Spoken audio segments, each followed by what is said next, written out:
Hello, good evening, and welcome to the second of our three Advent webinars for 2024. I'm Vicar Dana Corsello, and so happy to see all of you joining us online tonight. We are in our fifth year of offering these Advent webinars. It's hard to believe. They began during the winter of 2020 as a way to stay connected during the pandemic and, of course, through the Advent holiday season. Now, it's not new to know that we're living in uncertain times. The world is racked or ravaged by war, political and social upheavals, natural disasters, climate change. There's a horrific fire going on right now in Malibu, California. And so all of us and all of creation are awaiting the one who will make all things new, the one who will bring us hope, the one who will settle us, the one who brings gentle tenderness to our lives, but also can turn it upside down. And as we wait for Jesus's coming, whether that is as a vulnerable newborn or the redeeming Christ, we ask for God to fill us with hope, especially in these darkest times. And so this year's Advent webinar series explores the indwelling of hope through the lenses of mind, spirit, and body. In these sessions, we'll unpack the biblical and theological aspects of hope and explore responding with empathy, compassion, and prayer, and of course, understanding what hope feels like in our bodies. So this is the indwelling of hope. And tonight we're going to talk about the indwelling of hope in our minds. And so I am thrilled, Joe is thrilled to introduce to you the Reverend Dr. Danielle Taminio Hansen. She centers her work at the intersection of practical theology, trauma studies, philosophy, and psychology. And Danielle, if you can at some point explain what practical theology is to everyone, I know people I'm would going to. appreciate that. Excited about it. Great. She's the author of 5 books, including Trauma-Informed Spiritual Care, Interventions for Safety, Meaning, Reconnection, and Justice, and another book, Speaking of Rape, The Limits of Language and Sexual Violations, and Conceiving Family, A Practical Theology of Surrogacy and Self. Her research interests include the theological dimensions of trauma, theological issues related to sex and reproduction, narrative theories of self, justice, and restorative justice. Dr. Taminia Hansen has appeared as a guest on major national and international news outlets, including NPR, CBC, Al Jazeera America, BBC Australia. She's there to discuss the intersection of religion and popular culture. She's also written articles for The Guardian, CNN, Huffington Post, and Sojourners.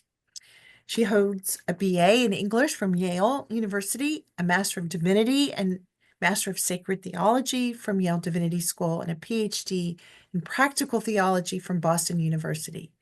And prior to arriving at Candler, where she works now, she was the assistant professor of pastoral theology and director of field education at the Seminary of the Southwest. And I think that's where you met, or Spencer Brown had the privilege of studying with you. That's right. Danielle has been a lecturer at Yale and Tufts Universities. In addition, and for all of you Episcopalians out there, this is important. She served as a chaplain at Groton School and as an Episcopal parish priest in Lexington, Lincoln, and Quincy, Massachusetts. So that is just one incredible CV, and I cannot share my enthusiasm to welcome you. Oh my gosh, to have people like you in our midst is truly a blessing. So I don't want to talk anymore because I know you have a lot to cover. So Danielle, please share your wisdom with us about the indwelling of hope and of course in one's mind. Yes, well, thank you so much for this warm welcome and just the opportunity to gather as a community on a weeknight in the dark, so close to the solstice, and to Christmas, as we're in this period of waiting, it feels so cozy, and I love this time of year for that reason. But to have a gathering like this, even virtually, that coziness and that warmth is something that just radiates from your welcome. So thank you so much, and I'm just so delighted to be here with everyone tonight. I was telling folks while we were getting ready that the cathedral holds a really warm place in my heart. I remember visiting as a little girl. I've taken my children there. I've worshiped there. It's just such a an incredible an incredible place that is embarking and continues on an incredible ministry. So thank you Thanks. for welcoming me into it. I am here to talk to you about hope, and I'm so excited to talk to you about hope tonight. And there's so much I want to dig into to in our time together. So I actually want to start by telling you about the perspective that I bring to hope, which is actually going to get to this piece about what practical theology is. So I have been tasked with talking to you about hope's relationship to the mind. And when you hear that, you might think there's nothing theological about that at all. That's social science stuff. And it is very much social science stuff. But the field that I'm a part of, practical theology, is a field that's very interested in looking at what secular disciplines like psychology have to say, and then trying to figure out what that has to do um, with what we know theologically. So there are a couple of ways of doing theology. I'm going to kind of explain it really quickly, and then I'm going to get to the mind piece. We can kind of develop our theological beliefs by kind of making arguments, coming up with logical ideas, and letting those filter down to determine what our beliefs are. Or we can kind of start from our embodied experiences, our whole bodies, ourselves, our minds, all of that integrated, and then build our beliefs up from there. Or you can kind of hold the two in tension and say what we can reason and logic our way through theologically, and what we experience in our bodies and in our lives, those can kind of ricochet off each other. And as we let logic challenge experience, we can develop theology through that process of trying to figure out what the relationship between reason and the body is. And sometimes one holds more experience over the other, as opposed to having a top-down or bottom-up approach, if you will, kind of a one-directional approach. Different practical theologians handle this struggle differently. Some really prioritize reason, some really prioritize experience, and some hold them in tension. I tend to be one of the people who holds them in tension. And so when I do my work, I start by looking at real human experiences, including the experience of hope, and then say, okay, that's what we know from our life here. Now, what does our tradition say about hope? And how can the tradition and our experiences speak to one another? I think it's really important that we take the mind and the body and experience into account, if for no other reason than that we believe that we're made in the image of God. This is one of the most fundamental theological claims that we have. And to be made in the image of God is to be made in a body with a mind, with experiences, with a life, with a history, with a culture. And so to understand the significance of being made in the image of God, we have to look at the wisdom that our bodies and our minds and our experiences hold. So the field of practical theology takes that really seriously. There are subfields within that discipline, including pastoral theology. I do a lot of work in pastoral theology. That might be a more familiar term to some of you. And pastoral theologians function really similarly. They take human experience really seriously. And they're interested in how our theology and wisdom from the social sciences can help people, especially people who are in distress and who might be searching for hope. So I'm going to talk about the wisdom of one pastoral theologian tonight who's written a lot about hope. But before I get there, I actually want to define hope for you and talk a little bit about how hope functions in the brain. So, what exactly is hope? The former president of the American Psychological Association, Thema Bryant, defines hope this way. She says, hope isn't a denial of what is, but a belief that the current situation is not all that can be. You can recognize something's wrong, but also that it's not the end of the story. So in that definition, you kind of hear two facets of hope. One is the ability to believe something that isn't present. And the second is the ability to believe that what you imagine could be real, even though the reality isn't present at the moment. So hold on to those two ideas. That isn't all the psychological community has to say about hope. Experts in the field have been researching this topic since the 1980s, and they've drawn some conclusions about what hope is and what it isn't. So one thing that hope isn't is optimism. Optimism and hope are not the same thing. And the way that the psychological community differentiates hope with optimism is that they say hope is passive. I'm sorry, optimism is passive.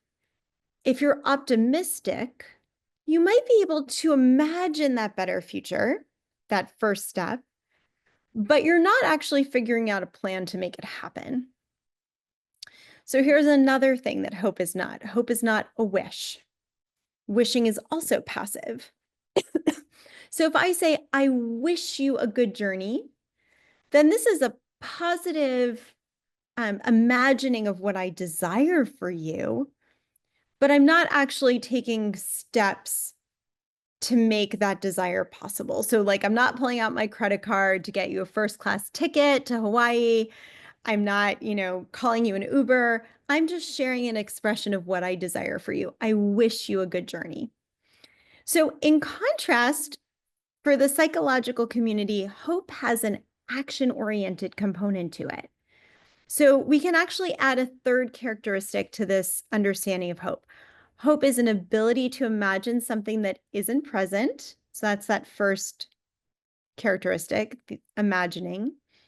The ability to believe that what you're imagining could be real, even though it's not yet. And then this third step, the ability to identify concrete actions you could theoretically take to make the hope a reality. So you don't have to do them, but you can identify them.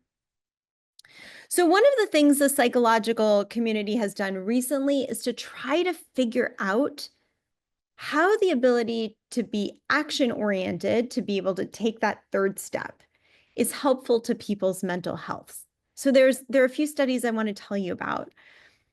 In one, psychologists asked some individuals who were showing signs of depression to create goals that might help their symptoms improve.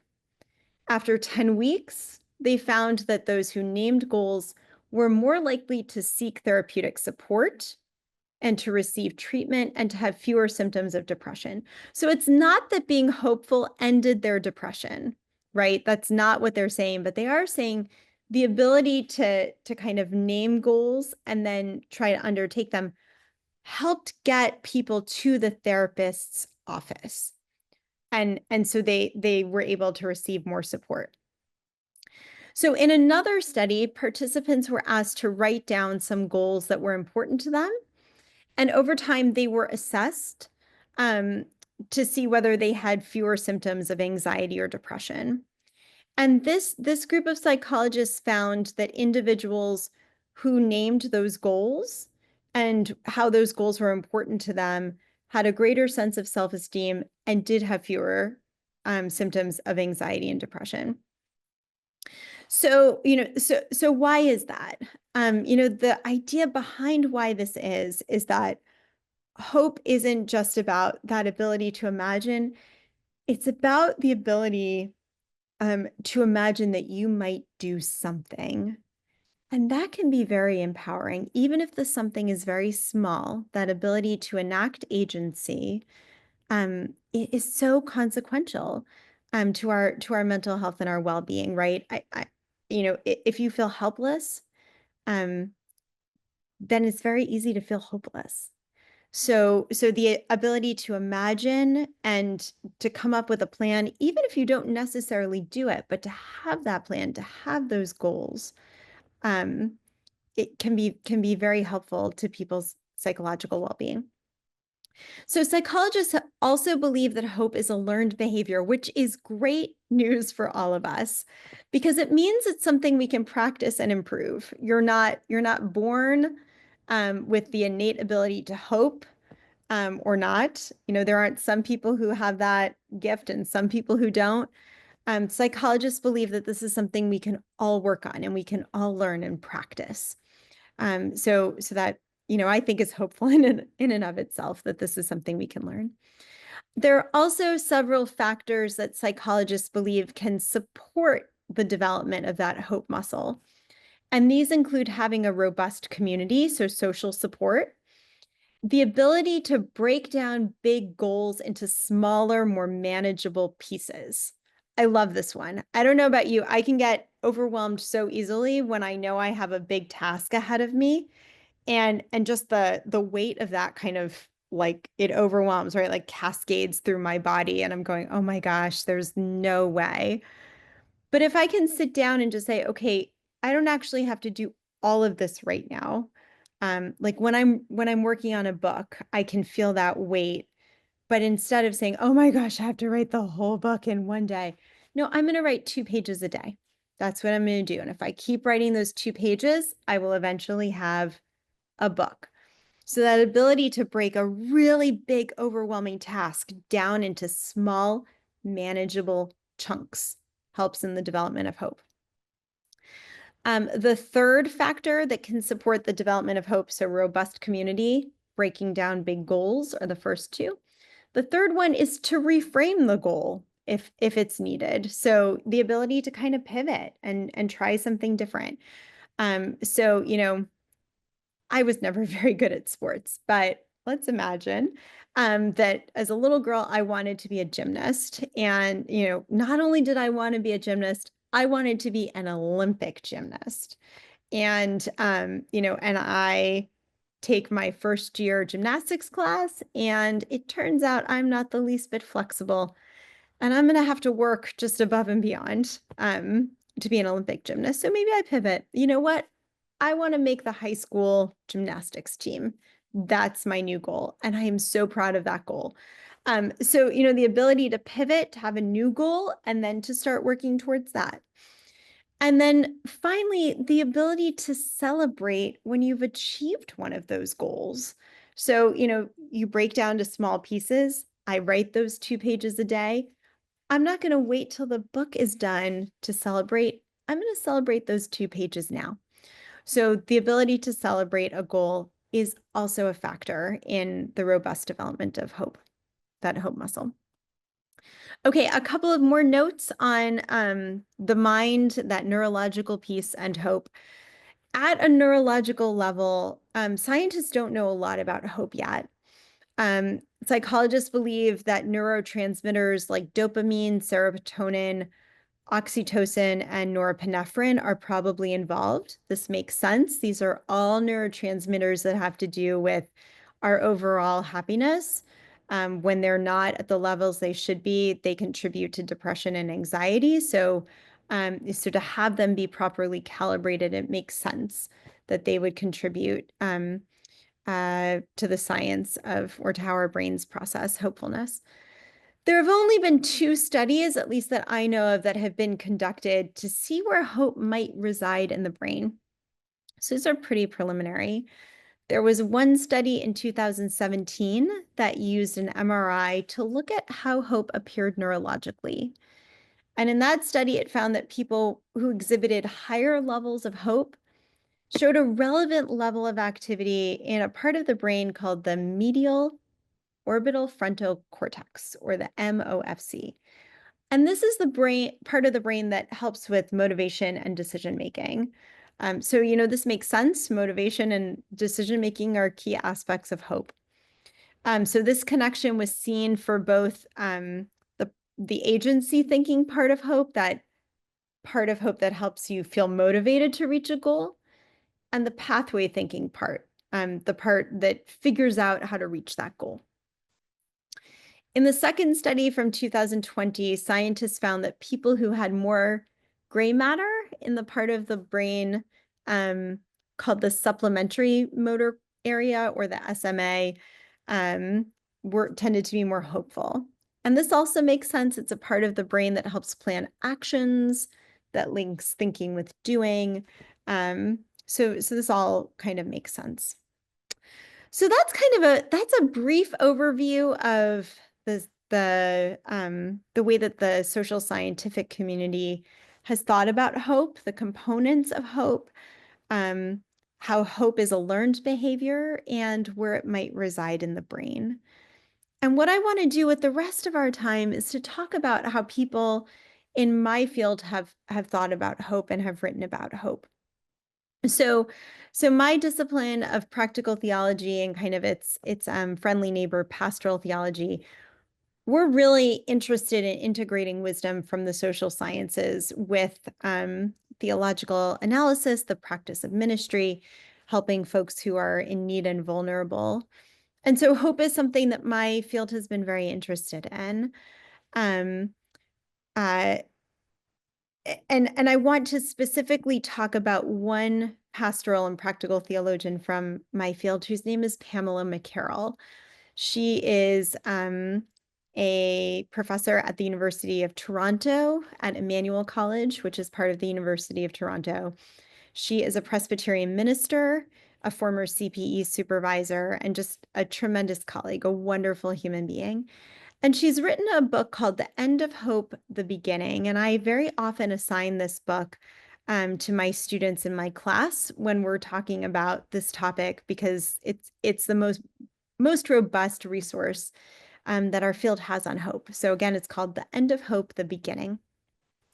And she talks a lot in that book about what hope is and what it isn't from the perspective of pastoral and practical theology. So I want to take a few minutes to walk you through some of her work and her findings. So one of the things that she really wants the reader to take away, and that lines up with what I've been talking about from the social sciences, is that she does not define hope as a happy ending or the desire for a happy ending. And she actually says that, we've sort of conflated hopefulness as hope for a happy ending, and that this is the only thing we can and should hope for. And she says that's a problem, that we only have this one narrow view of hope. She says you can hope for a happy ending. But one of the things that she's observed is that that's not actually what people always hope for. And it might not be what people should hope for. In fact, we might miss an opportunity to experience hope in the world if that's the only vision of hope that we have, is for that happy ending. So I want to tell a little story about this, why this might be a problem. When I was a little girl, I had a Christmas Eve ritual. Some of you might have had a similar one. In the weeks prior to Christmas, my mom and I would spend each weekend making cookies together. And we made so many different types of cookies. I was an only child. And so this was something, she and I did, just the two of us. So we made little crescent-shaped cookies that with slivered almonds in them. We made peanut butter cookies with Hershey Kisses on top.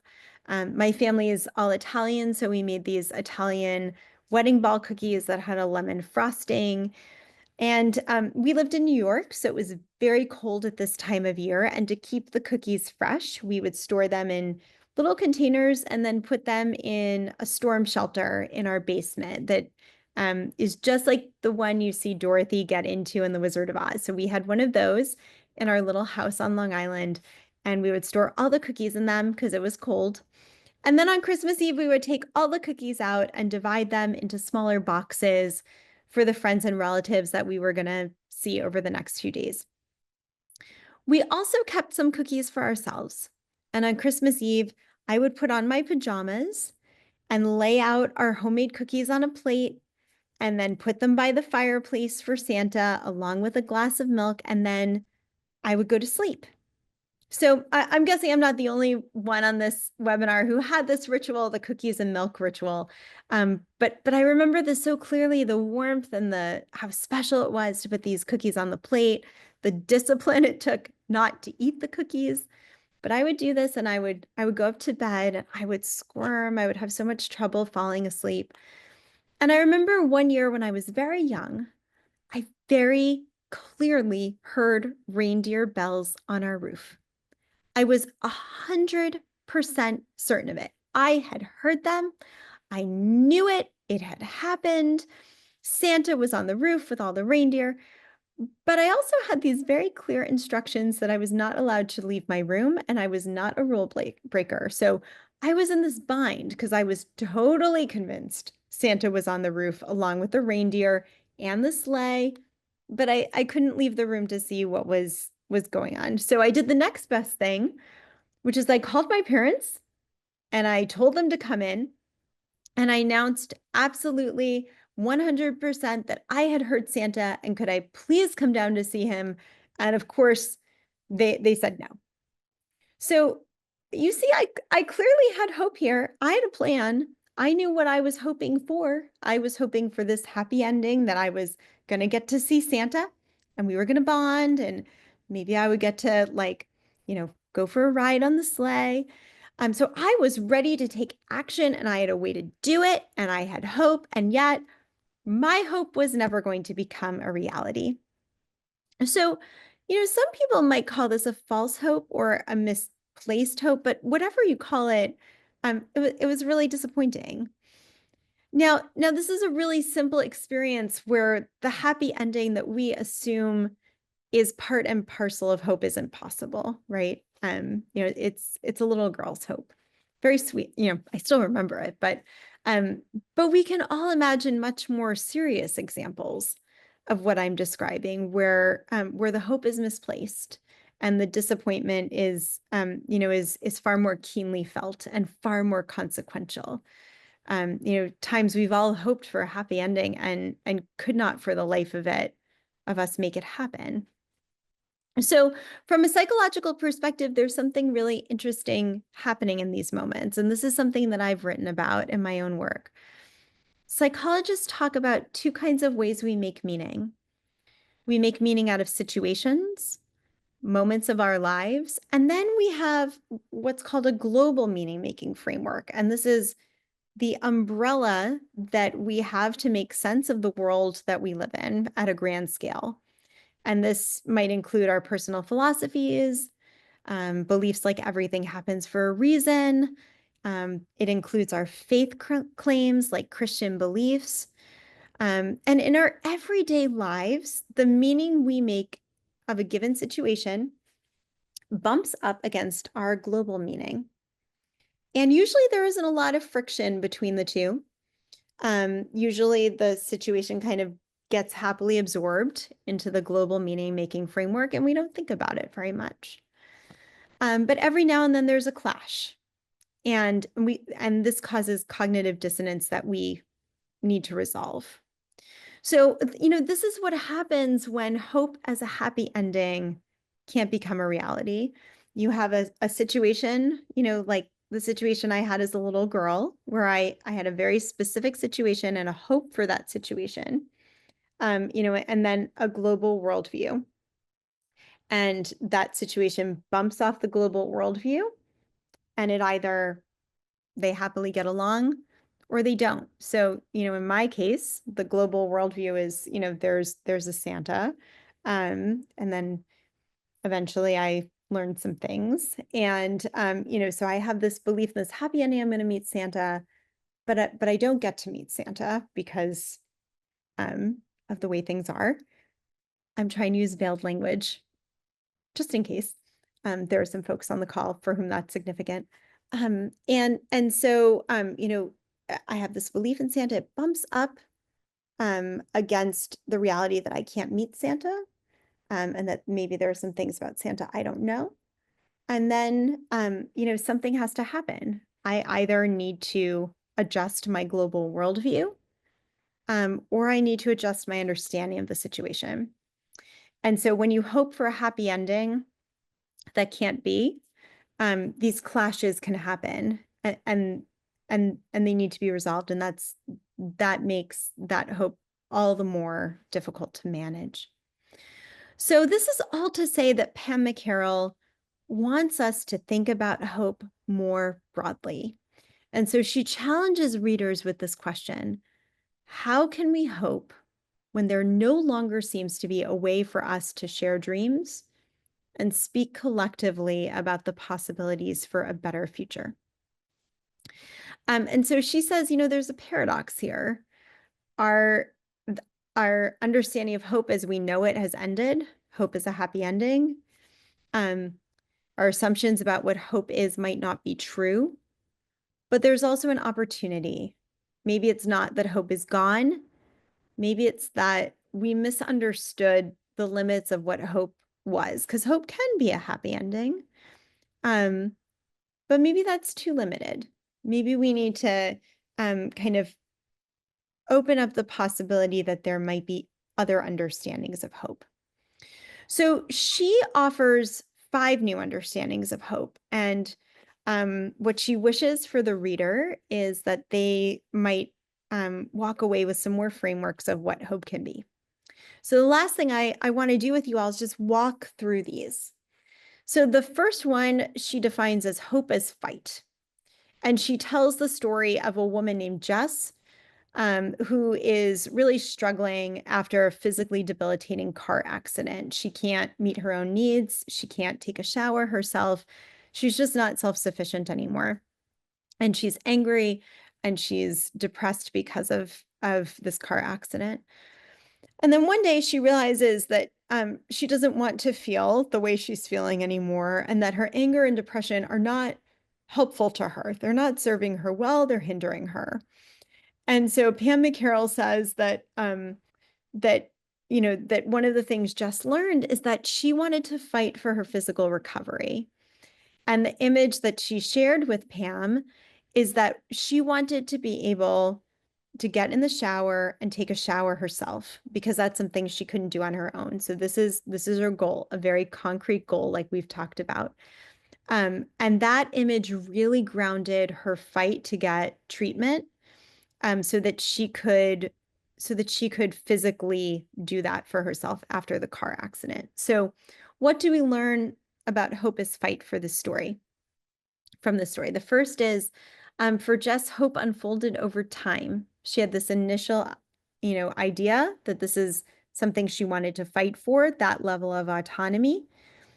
Hope as fight then empowered her agency. It gave her the sense that she could do something, that third part of our definition of hope, that you can do something. And it also gave her a sense of choice. She chose this for herself, and that gave her even more of a sense of agency. Jess also framed God as a helper in that task. She told Pam she prayed to God to help her stay focused on her goal. So God became part of that process. God was alongside her. Now, the danger Pam McCarroll wants us to remember with this model is that, she doesn't want us to say we're masters who can determine the course of everything. Just because we, have a commitment to fight for something does not mean we can always make it happen. But she is saying that in the face of real trauma where a person has no control, the ability to make any choice, even a simple one, and fight for it in and of itself can be empowering, especially when it includes a God who transcends human will, and that can be a source of hope. So hope as fight is one.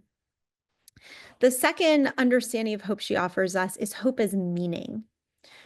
So in today's world, we talk a lot about meaning making and its importance, especially after traumas. This is something I research a lot in my own work, that one of the ways people heal from trauma is by finding a way to create some sort of meaning from it that makes their lives worth living on the whole. And for any of you who have done this, you know this is very hard. Traumas and evils bring up all sorts of questions of ultimate meaning. Is God real? Are our lives going to be good? Is there a point to it all? They challenge the very existence that hope in any form can exist. So a benefit of hope is meaning is that it also involves choice. And this is the choice to do something very challenging, which is to find meaning in something that seems seemingly meaningless. Another benefit to this model is that we're essentially meaning-making creatures. So, we talk about that hope muscle. We've also got a meaning-making muscle. And so we're made to do this work. This is part of what it means to be made in the image of God, is that we tell stories, we craft meaning, and we especially do this in community. So a danger that she comes up that she offers is that if hope is meaning, that opens the possibility to saying that bad things happen just to teach us a lesson. And this is also something I've written quite extensively about. I don't think it's possible or a good theological idea to hold on to the belief that God is using evils and traumas in our lives primarily to teach us things, because we could really learn those things many other ways, and it kind of turns God into a tyrant if that's what God is using those things to do. So our meanings can be complicated and nuanced, and they are for McCarroll, especially in relation to the hope and the meaning Jesus gives us. So I want to give a little quotation here that she says about about how we make meaning as a post-resurrection people, just to show how complicated this is. She says, the suffering and death of Jesus paradoxically embodies the dashed hopes of those who sought God's reign through a powerful Messiah, and the hidden hope that refuses to return power for power. The dashed hope of a just world and the hidden hope of divine solidarity with all those who suffer injustice. The dashed hope of happy endings, and the hidden hope, and I love this part, the hidden hope that in the face of the worst assaults of evil, love remains, and love's power brings forth a new life and impossible possibilities. For post-resurrection people, all these and more dashed and hidden hopes hang upon the cross in Jesus. I just love that. So I want to leave time for questions. I'm going to quickly go through the last three. The third way Pam McCarroll frames hope is survival. That sometimes the goal is just to survive, and she turns to the story of Hagar to do this, and says that when Hagar was in the wilderness, her goal was to survive, but this was not an easy life. She was a slave. She was abused by Sarah and Abraham. She did survive, but she did so in the wilderness where she never intended to be. So as Pam McCarroll summarizes, survival means that the life that survives is not a given. An unexpected outcome has occurred. So that's hope is survival. The fourth is hope is lament. Lament is such a huge part of the Christian tradition. We have psalms of lament. We have liturgies that are rooted in lament. And, lament is still a choice. It's a way to express loss. It's a way to express sadness. So the benefit of hope as lament is that it meets a suffering person where they are, and they still get to exert agency in the form of expressing just how devastated they're feeling. And she also talks about how important shared rituals are for lament, which is something that the Christian tradition and other religious communities are so uniquely equipped to do. And then the final way she conceives hope is surrender. And for this one, she gives the example of a patient who has ALS or Lou Gehrig's disease, The story is very poignant for me. My dad died of Lou Gehrig's disease. So this is an illness that can't be cured. And she describes this patient named Chris. She says, um, here's how Chris summarized hope is surrender. I wonder if I can learn this way of being with God. I wiggle and squirm under the demands of that presence. I need to hold on as well as be held. I need to be still. It is as simple as profound as that. Simple, perhaps, but not easy. Surrendering control is not easy, but it's the only way to live by faith. So again, we see that, this is a choice that Chris is making, that this man with ALS is making.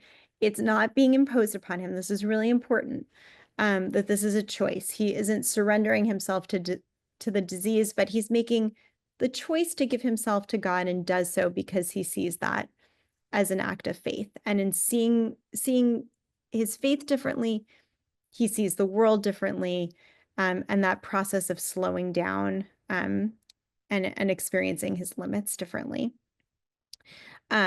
So those are 5 ways of expressing hope in a new way. Hope is fight, hope is meaning, hope is survival, hope is lament, and hope is surrender.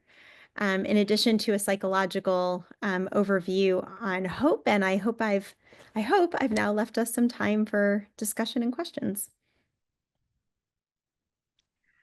Wow. Thank you so much. I can't tell you how many pages of notes I have here. Um, as we get started with our questions, I personally have a question. Would you go back and read the quote by Pam McCarroll? It starts, "How can we hope?" And I wasn't writing quick enough. Will you? Yes, I can certainly do that. Uh, how can we hope where there no longer seems to be a way for us to share dreams and to speak collectively about the possibilities for a better future? And I can put this in the chat box too. That would be amazing, because I still didn't get it Yeah. down. And then Sally had those questions at the beginning, because I couldn't write fast enough either. Um, let's see. Hope functions in the brain. Well, where was it? I'm also putting the name of the book for everyone. Okay. And I did put a link to the book in the chat, so there is a link to Amazon for the book as well. Sure. And I think I'll be getting that book. So feel free, friends, to put your questions in the Q&A, so that we can get those questions asked. And we do have one from Autumn. And she asks, what is the relationship between hope and happiness? I love that question. So hope and happiness are not the same. And one of my colleagues has also written a book on joy. Her name is Mary Michella. And so if you want to know all about joy, you can read her book. But happiness is in some way contentment, right? If you're feeling happy, you're feeling either joyous or content, a calm level of happiness and exuberance. Happiness tends not to actually last very long. We kind of get little glimpses of it. Hope, I think, from the definitions that Pam McCarroll is giving us and the psychological community is giving us, hope doesn't actually need to be happy. Hope can have this lament quality to it. It can have this angry quality to it, or this sadness. But it also involves the ability to imagine an action, even if you don't take the action, or to have a choice in some way. And I think of happiness in some ways as kind of a maybe a more settled feeling, like it's a space we inhabit, and not something we imagine doing. Okay. Well, let me ask you a question, to get more scriptural, Yeah. biblical. Mhm. Faith, hope, and love abide. The greatest of these is love. Hebrews 1. Now, faith is confidence in and what we hope for and the assurance about what we don't see. I mean, if I Googled it really fast, there are over 100 references to hope in scripture. And I think we often conflate faith and hope. Mhm. Um, can you, because as I'm thinking about it, and you're talking about hope is not a happy ending, um, hope, you know, hope it seems, uh, what is faith? As it's really confusing. I mean, I Yeah. know it's hearing the word of God. Hope is more of an experience, or it's everything you've said. Can you just speak to that as a theologian? Yeah. So I think that, i- an important thing to address is that you can have faith in a whole lot of things, right? Like, um, when I would teach, I would come up with this hypothetical church called the Church of the Chocolate Chip Cookie. It was this whole like, kind of just thought experiment I would do with students. And so I could have faith in the Church of the Chocolate Chip Cookie that has nothing to do with Christianity at all. I could have faith in any one of a number of, established religions. I could have faith in a philosophy. So, so I think what I want to do is actually talk about Christian faith because we're here. And so I think what is the difference between Christian faith and hope? So I think of Christian faith in just the terms you described them, that it's an assurance of something not seen or a hope for something not seen. And well, what is that thing that's not seen? And I think as Christians, the thing that's not seen is, the resurrected Christ, the Mhm. hope that there is something for us beyond this. And Mhm. that's something we can catch glimpses of here. We can fight for it here, right? That hope is fight. We can fight to make it a reality here. Mhm. But it's in the image of this thing that we don't see, that we have no real evidence of, that's beyond us, that occasionally transcends so we can experience it in our worship, in our friendships, in the reading of scripture. I think of hope much more broadly as, I can hope my car will be fixed. Like, so like the very, very practical daily things. I can hope I finish that book that I'm writing. And so these aren't kind of, um, you know, claims that relate to our Christian lives and our Christian identities. They can be hopes for very, very practical um, Mhm. things to look differently. But but but let's just okay. So in the context of the world right now, right? In the new administration coming Mhm. on in January, and just all of the uneasiness, shouldn't our hope be bigger than that? Shouldn't our hope be grounded in God rather than just getting, I hope that my kid passes his German exam that he took yesterday. Yeah, Do you yeah. see what I I mean? guess I guess let me clarify.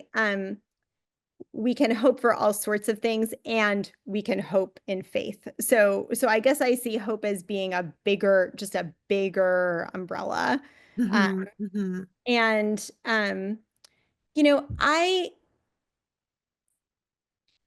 think, or it's a bigger, different umbrella. We certainly hope for things in faith, but we also hold faith and we have Hmm. faith and Hmm. and and hoping, for certain outcomes of our faith lives is one thing. We can also Hmm. hope for faith when we don't have it. Yeah. Um, Yeah. but I think we can also kind of be in a settled just state of having faith. Hmm. I really loved the five different uh types. I don't know if I'm saying this right, types of hope. Yeah. And especially hope as fight. I would have never thought about that. And the way that it's laid out, I think that's something that I'm going to be spending a lot of time thinking about because I mean, it can unfold over time. It can empower agency, this sort of choice, and then having God as a partner with that. Yes. And I think that's where that faith piece comes in, that if we are holding our hope as a fight, then that gives us so much more agency and partnership there. I really love that. Yeah. That's the one I spent the most time going over again as I was prepping for this, because I was thinking about how many examples of hope as fight we see in our world that we just don't label as hope. And so, every time um, people peacefully protest, every time um, you know, I, I teach on a college campus. Every time I see a piece of paper, on those boards, like those bulletin boards, there's someone's tacked a paper on, saying something related to social justice that they're hoping for, or sidewalk chalk. I sometimes see sidewalk chalk. Anytime I see those, I hadn't really framed them before as as hope as fight, but all of those acts of resistance, all those little, the times that you stand up in a meeting and say a hard thing, Mhm. all of those are examples of hope as fight, and like they're just fabulous, and I loved that she drew attention to them. Yeah. Mhm. We have received so many great questions. Do you have any that stand out to you, Dana, that you want? I don't know that we'll be able to answer all of them, but we'll try and pull some of the guys. All of them are really great tonight. I know. I'm looking, I mean, I have a million myself. That's the problem. Because can I just ask one thing and then I'm going to stop talking? I loved what you said about the hidden hope, this hidden solidarity. When we Mm. face assaults of evil, there are the impossibilities. Mhm. Didn't you say something like that? When we hang on Jesus.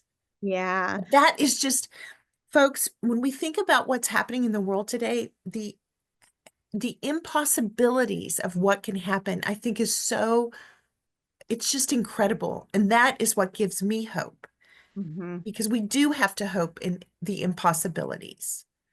Hmm. Can you just say that quote again if you can find it? I sure can. That was the Pamela McCarroll.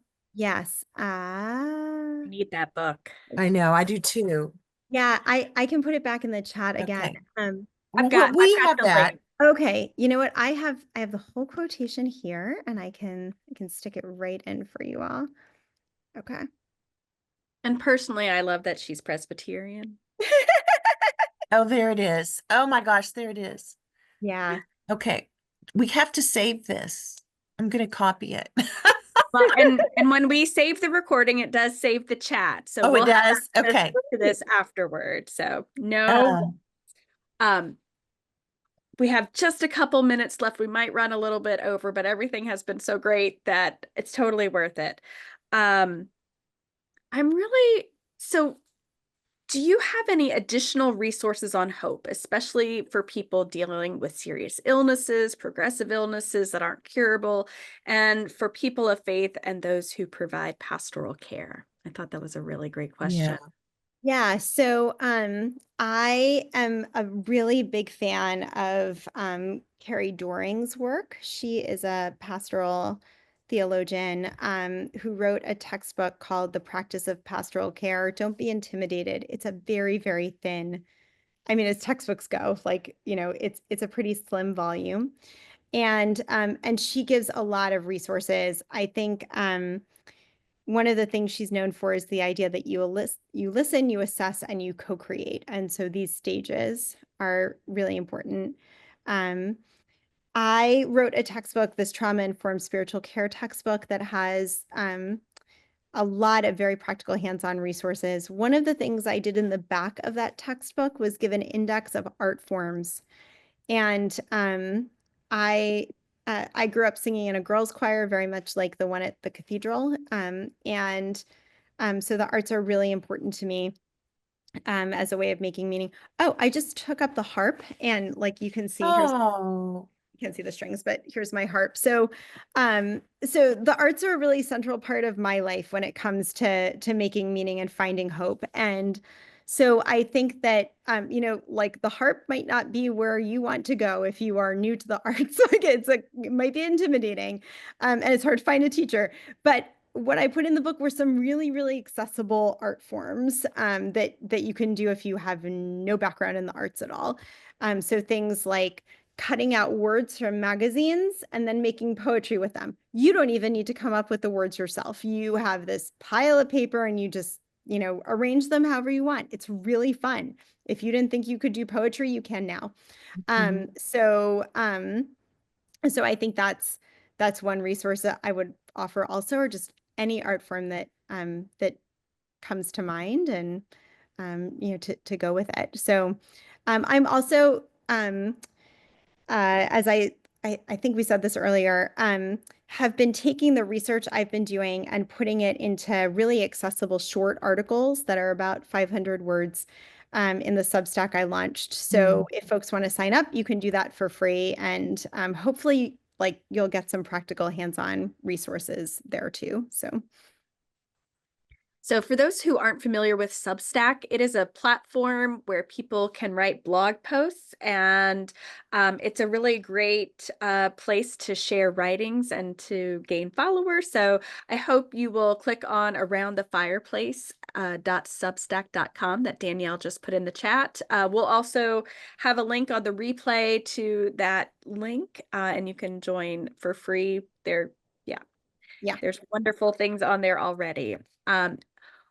One more question. So we Sure. talked about one of the things that we find or that helps us with hope is being in community. But what happens when we're isolated? We have a lot of folks in our community who are very isolated, and that's how they found us. And we're so glad you guys are here and part of our community. But that doesn't, we're not with them day to day. So how can you find hope or create hope and work on those muscles in isolation? Yeah, I think a lot of us learned some about this in COVID. I think also, uh, uh, this is something I saw my dad struggle with a lot in his illness. So it touches my heart very tenderly. I have a colleague named Deanna Thompson who uh, has a kind of chronic, like, lives with cancer as a chronic condition. And she's a theologian, she's a Lutheran. She works at St. Olaf University. And she actually wrote a book on virtual community and what it looks like and how to hold onto it and how to create it and the benefits of it. And I'm just pulling the link to it out because I'm blanking on the name of it. But here it is. The Nope, that's virtual body of Christ. Thank you so much. The virtual body of Christ. And so she talks a lot about virtual gatherings like this one, and also email and social media, and said, I before I was struggling and had to experience that kind of isolation, I tended to look down on virtual communities, but there are so many vibrant ones. And so I think that, drawing on those resources, and then using them well. And I think we all have fantastic examples of dysfunctional virtual communities, and then examples of beautiful ones. So I think uh, being more intentional about creating those is one small thing that can help. Thank you.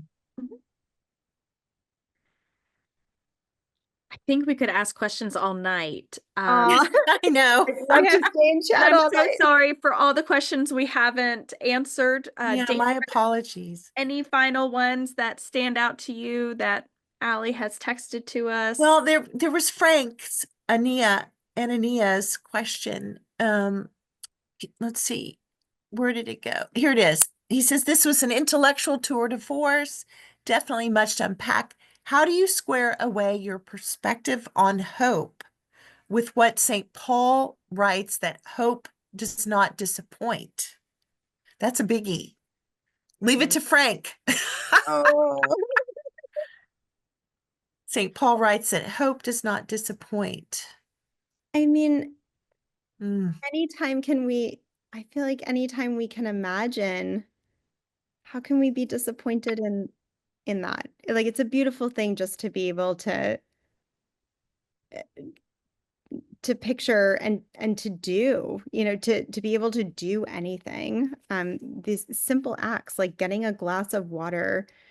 So I guess, it depends on your definition of disappointment. If your definition of disappointment is that you don't get the big happy ending, that's very different than being yeah. able to stand in awe and wonder in some way at the bodies that we have that are made in the image of God, at the community that surrounds us, at the stars, at this beautiful dark night, and to be able to be out in that dark night.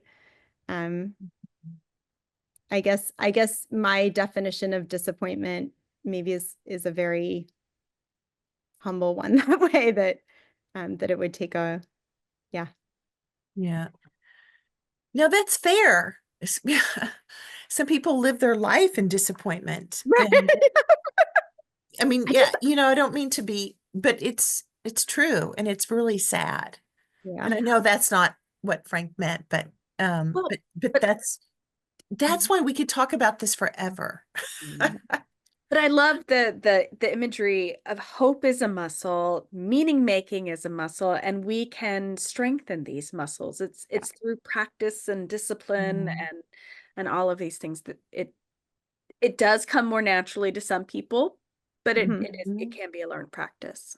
Yeah, that's it. Yep. And and what you can hope for is really varied. And so to remember, that ability to pivot and to have different hopes, and Pam McCarroll named so many different hopes, and to hope differently. yeah. Beautiful. Well, thank you, Danielle. You're amazing. Oh, it's such Um, a pleasure to be with you all. This was such a gift. Thank you for being with me tonight. of course, of course. And so, friends, remember that, in this Advent season, uh, hope is a beacon of light in the darkness. It's just a beacon of light in the darkness. It can mean so many things to so many people. Well, why don't we end with prayer?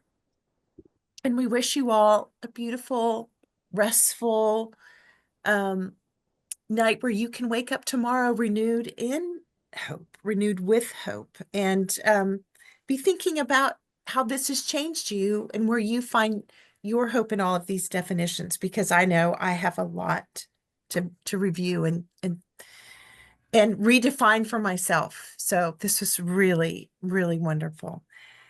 So let us pray. Come, O Prince of Peace, calm our fears, heal our wounds, fulfill our longings, and in the child of Bethlehem, break down the walls that divide and hurt us. May your star of hope shine bright and clear for all who look for light this Christmas. We ask all of this in Christ's name. Amen. Yeah, And thank you. Okay, thank friends, you. have a beautiful night. And thank you, Danielle. Thank you, Joe. And thank you, Allie, who was on the back end. And the Thank you, magic Allison, happen. for Uh, making all this happen. Thank you, Oh, and everyone. next What a week, Joe, gift. do you want to say something about next week? Yes, next week we have the Reverend Dr. Luke Powery, Dean of Duke Chapel, joining us to talk about hope as it is lived in the body. It's going to be an amazing conversation, just like these past two conversations have been. So please, please, please join us. Tell your friends. It's going to be fabulous. And Okay. as always, replays are available. I put the link in the chat. You can also go to the Cathedral YouTube page. All right. Good night, Blessings, friends. everybody. Take care. Thank you, Danielle. Oh, you're welcome. Thank you.